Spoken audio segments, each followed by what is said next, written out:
What up? I'm Josh Paulison, and welcome to Your Story Now. So we're looking at applying our story statement to getting into storytelling. And as we've discussed in the past, story and storytelling are two different skills. Story is about the core, it's like the soul, and storytelling is the way that you communicate it, like the body. So make a stage play for middle schoolers to help them get better at acting is a story statement that we are carrying over from our previous videos.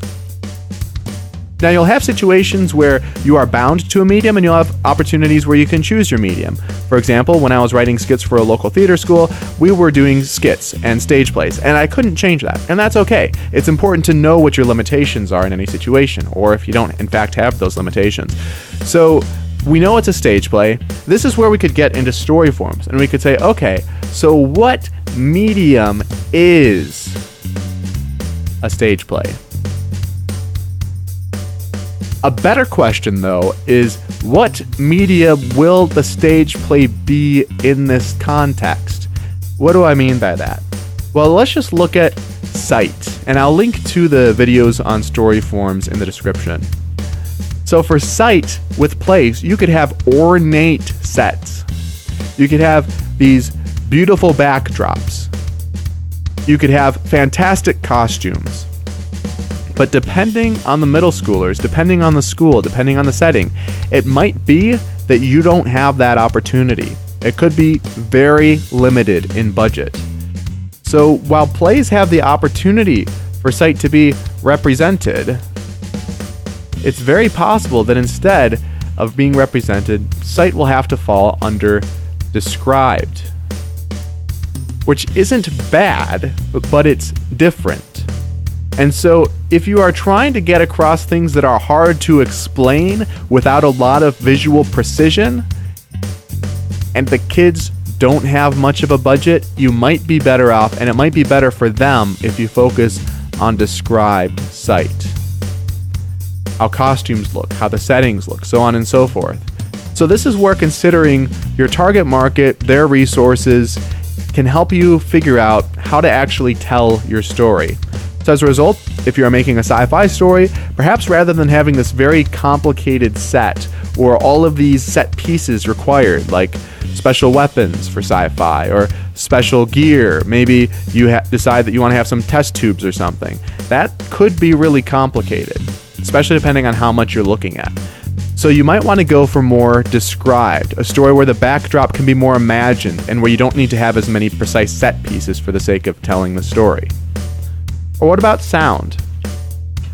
Now, in stage plays, sound can be represented. In general, it is going to be actually represented because you're not going to be hearing a bunch of background noise that's going on. Now, I'm not going to talk about musicals at the moment, but for most plays, for most stage plays, characters are talking a lot louder than they are. They're going to be a lot bigger than they are. And so, in this context of what they're saying, it's going to be represented. Now, as far as background noises and such, we would say, well, I think that sound might fall under more described even, or maybe even imagined, because what if they're in this busy street? We're probably not going to have all these car noises, because maybe if we do that, we won't be able to hear the kids over it, because our system isn't built well for that. Depends on your setup, but this is something else to consider. What are your possibilities? Now, I'm going to stop there for now, but what we're looking at here are what are the possibilities for our target market and what is the best way to reach them? It could be that for the middle schoolers, you really, really need to make sure that they are expressive and that they are big.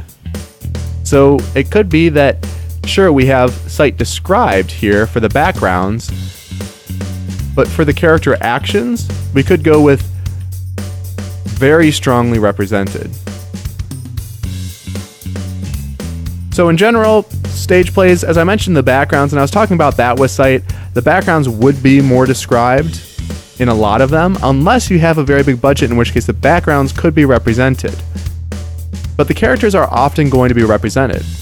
What do I mean by that? Well, they're cartoonish in the way that they act. They wave their arms. They talk really loudly. They are big in everything that they do. And that's not how most people are in real life. That's how I am in real life, but that's not how most people are in real life. So you need to make sure that you consider how your story's medium works in determining how you want your story to be told. So if you want your kids to be really big, then it might be that you end up going a little bit further from reality, even less determined, even farther to the right on the scale, essentially, where it is that they are more extreme.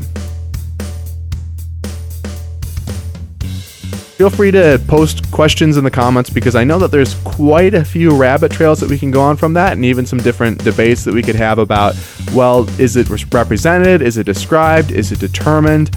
Feel free to comment those in the comments below. I'm not going to get into that for the moment because that's a lot more for this video.